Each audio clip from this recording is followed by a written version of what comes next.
Assalamualaikum warahmatullahi wabarakatuh. Di sini kita dari kelompok 6 dari kelas 11 IPS 3 bakal ngejelasin tentang perpajakan di Indonesia. Nah, ada beberapa topik yang bakal kita jelasin. Yang pertama dari pengertian pajak, dasar hukum perpajakan Indonesia, fungsi dan tarif pajak, dan jenis-jenis atau objek pajak di Indonesia.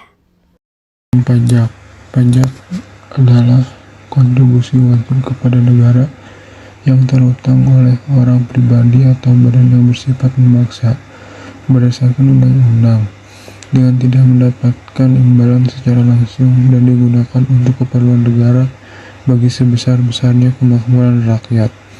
UU Nomor 28 Tahun 2007 Ketentuan Umum dan Tata Cara Perpajakan. Pada perpajakan Indonesia, ada beberapa dasar hukum yang mengatur perpajakan di Indonesia. Yang pertama, Undang-Undang Ketentuan Umum dan Tata Cara Perpajakan yang diatur dalam Undang-Undang Nomor 6 pada tahun 1983 dan diperbarui oleh Undang-Undang Nomor 16 pada tahun 2000. Yang kedua, Undang-Undang Pajak Penghasilan atau PPH yang diatur dalam Undang-Undang Nomor 7 pada tahun 1983 dan diperbarui oleh Undang-Undang Nomor 17 pada tahun 2000. Yang ketiga, Undang-Undang Pajak Pertambahan Nilai atau PPN dan Pajak Penjualan yang diatur oleh Undang-Undang Nomor 8 pada tahun 1983 dan diganti menjadi Undang-Undang Nomor 18 pada tahun 2000. Yang keempat, Undang-Undang Penagihan Pajak dan Surat Paksa yang diatur dalam Undang-Undang Nomor 19 pada tahun 1997 dan diganti menjadi Undang-Undang Nomor 19 pada tahun 2000. Dan yang kelima, Undang-Undang Pengadilan Pajak yang diatur dalam Undang-Undang Nomor 14 pada tahun 2002.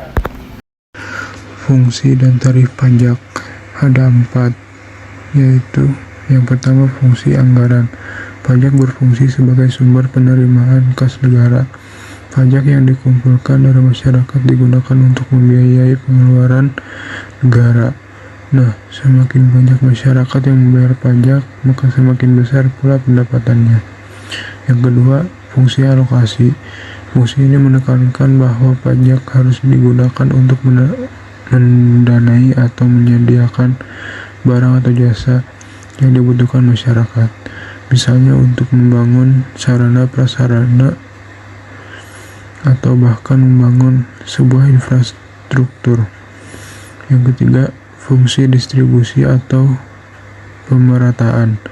Dalam fungsi ini, pajak digunakan untuk pembangunan ekonomi. Artinya, dengan pendistribusian pajak secara merata diharapkan dapat memperbaiki taraf hidup masyarakat. Yang keempat, fungsi pengatur atau regulasi. Kalau fungsi pajak yang satu ini digunakan sebagai pelindung produksi dalam negeri, misalnya pemerintah menetapkan bea masuk terhadap barang ekspor sehingga barang tersebut menjadi lebih mahal dibanding produk dalam negeri. Nah, bea itu masuk ke dalam kas negara. Tarif pajak. Tarif pajak dibagi menjadi 4 kelompok, yaitu yang pertama tarif pajak proporsional atau sebanding. Tarif pajak ini memakai persentase yang tetap untuk setiap dasar pengenaan pajak. Yang kedua, tarif pajak tetap atau konstan. Tarif pajak ini artinya tetap besar atau jumlah yang dibayarkan itu sama. Yang ketiga, tarif pajak degresif atau menurun. Tarif pajak ini menggunakan presentasi yang menurun setiap dasar pengenaan pajaknya.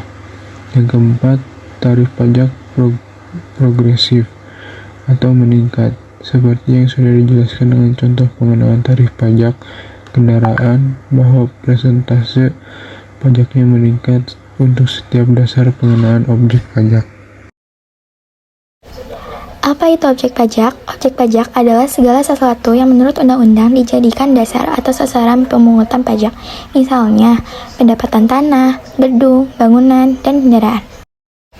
Nah, di sini ada 6 contoh objek pajak dan cara pengenaan pajak yang ada di Indonesia. Pertama, ada objek pajak pertambahan nilai atau PPN. Apa itu PPN? PPN adalah besaran pajak yang akan dibebankan kepada pertambahan nilai suatu barang dan jasa. Besaran PPN yang ditentukan adalah sebesar 10% dari nilai objek pajak yang akan disetor oleh pihak lain dan bukan penanggung jawab. Tidak semua barang yang dibeli oleh konsumen dikenai PPN, seperti beras, jagung, sagu, kedelai, garam, daging, telur, susu, buah, dan sayuran yang sangat dibutuhkan oleh masyarakat. Dan yang kedua, ada objek pajak penjualan barang mewah atau PPNBM.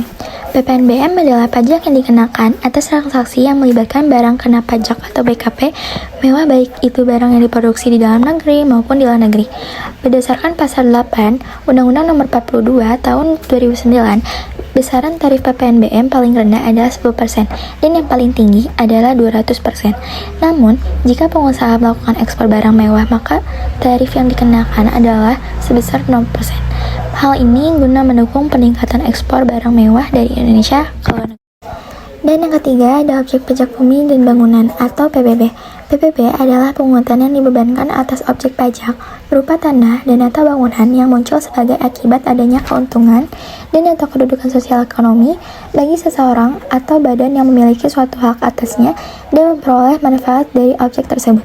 Besaran tarif PBB yang dibebankan sebesar 0,5%. 4 adalah objek pajak penghasilan atau PPh. Pajak penghasilan adalah pajak yang dibebankan kepada perorangan atau badan usaha atas pendapatan atau penghasilan yang mereka terima. Ada 3 jenis PPh, yaitu yang pertama ada PPh pasal 23, dikenakan atas modal, penyerahan jasa, hadiah, dan penghargaan. Yang kedua PPh pasal 25, penghasilan perorangan, perusahaan, badan hukum lain. Ketiga PPh pasal 21, wajib pajak dengan sumber pendapatan di Indonesia. Yang kelima ada objek pajak bea materai. Objek yang dikenai bea materai adalah kertas atau dokumen yang berisi tulisan dengan masuk perbuatan tentang keadaan atau kenyataan bagi seseorang atau berbagai pihak yang berkepentingan dan menyangkut status perdata. Besaran bea materai menggunakan tarif tetap sebesar Rp10.000. Dan yang keenam, objek pajak bea perolehan hak atas tanah dan bangunan atau BPHTB. BPHTB dikenakan terhadap orang atau suatu badan yang memperoleh hak atas tanah atau bangunan.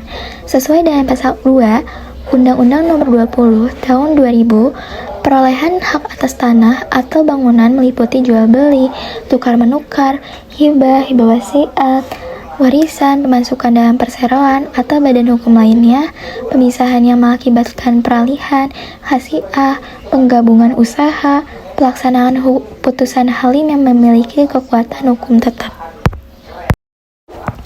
Dan yang terakhir, nilai perolehan objek pajak tidak kena pajak. Suatu jumlah tertentu dari NPWP yang tidak dikenakan pajak. Besarnya nilai perolehan objek pajak tidak kena pajak ditetapkan paling rendah Rp60 juta untuk seluruh jenis perolehan hak atas tanah dan bangunan, kecuali untuk hak karena warisan atau hibah wasiat sebesar Rp300 juta. Sekian penjelasan perpajakan Indonesia dari kelompok 6. Wassalamualaikum warahmatullahi wabarakatuh.